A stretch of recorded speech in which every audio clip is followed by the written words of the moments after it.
રાજ્યમંત્રી હર્ષ સંઘવીએ પાંદેસરા ખાતે crime branch યુનિટનું લોકાર્પણ કર્યું હતું, ત્યારે હર્ષ સંઘવીએ વિવિધ મુદ્દે નિવેદન કર્યું હતું.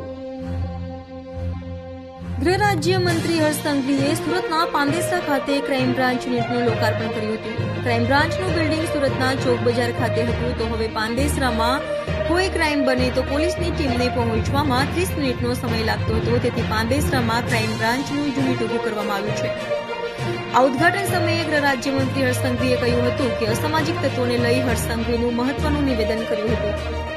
હર્ષ સંઘવીએ કહ્યું હતું કે છેલ્લા ઘણા દિવસથી હું જોઉં છું કે આ વિસ્તારમાં શોધીને તેનો વરઘોડો નીકળ્યો છે. ક્રાઇમ બ્રાન્ચના જેસીપી અને ડીસીપી તથા તેમની ટીમને અભિનંદન આપું છું. ખૂણેથી આરોપીઓને શોધીને તેનો વરઘોડો કાઢવામાં આવી રહ્યો છે. શહેરના કોઈ ખૂણામાં બેસીને કોઈ ધીંગામસ્તી કરતું હોય તો તેનો વરઘોડો આગામી દિવસોમાં જોવા મળશે. અસામાજિક તત્વ અને દાદાગીરી કરનારોની કોઈ નેતા કે પછી સામાજિક અગ્રણીઓએ ભલામણ ન કરવી જોઈએ. તમે ગમે એટલી પૂજા કરો અને આવા ઈસમોની ભલામણ કરો તો તે વ્યર્થ પૂજા છે. હમણાં જે વરઘોડો નીકળે છે તે ખૂબ સારા નીકળે છે અને આરોપીઓને ચાલવાની તકલીફ પડે છે. તો હર્ષ સંઘવીએ વધુમાં કહ્યું હતું કે સુરતના તમામ મિલના માલિકો સામે પોલીસને ટકોર કરી હતી. સરકારે બનાવેલા નિયમનું પાલન કોઈ ના કરે તો પોલીસે એક પણ મિલ માલિકની કે મારી ભલામણ ન સ્વીકારવી. ઉદ્યોગકારોએ પોતાના કંપનીમાં કામ કરતા કર્મચારીઓનું રજીસ્ટ્રેશન કરાવવા હવે પોલીસ સ્ટેશન સુધી જવું નહીં પડે, કારણ કે ગુજરાત પોલીસ દ્વારા ઓનલાઈન હવે આ રજીસ્ટ્રેશન શરૂ કરવામાં આવ્યું છે. એટલા માટે હવે ઓનલાઈન માધ્યમથી પણ કોઈ પણ ઉદ્યોગકાર પોતાના કર્મચારીઓનું રજીસ્ટ્રેશન કરાવી શકશે. ગુજરાત પોલીસ પોલીસને સુરત શહેરનું ઈચ્છાપુર પોલીસ સ્ટેશન દેશમાં પ્રથમ સ્થાન હાસિલ કરવા બદલ ખૂબ ખૂબ શુભકામનાઓ. સુરત શહેર પોલીસ દ્વારા આજે સુરત શહેરના નાગરિકોની શાંતિ અને સલામતી માટે અનેક નવા પ્રકલ્પો એનું લોકાર્પણ કરવામાં આવ્યું છે.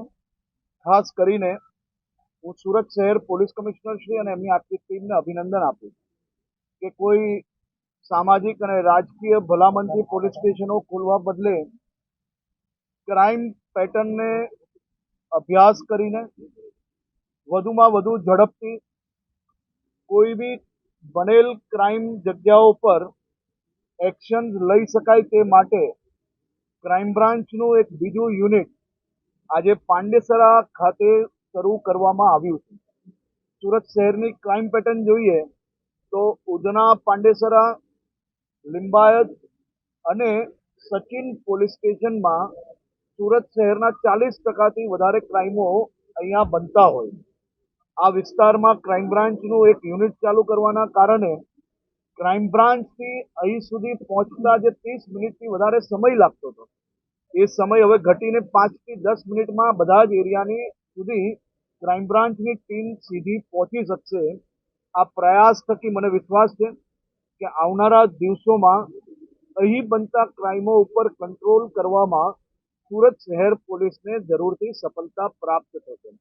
આજે ગુજરાતનું પહેલું એવું પોલીસ સ્ટેશન કે જે પોલીસ સ્ટેશનમાં યુવાનોને, મારા રાજ્યના દીકરા દીકરીઓ કોઈ ડ્રગ્સના રવાડે અગર ચડ્યું હોય, તેના માતા પિતા કે દીકરા દીકરી પોતે આ પોલીસ સ્ટેશનમાં પોલીસના સ્ટાફને મળીને સરકાર માન્ય જે અલગ અલગ સંસ્થાઓ છે, જે અલગ અલગ ડોક્ટરો છે, તેના થકી આ યુવાનોને આ નશામાંથી, આ રવાડામાંથી બહાર નીકળવા માટેની વ્યવસ્થા સુરત શહેર પોલીસ દ્વારા ચાલુ કરવામાં આવી.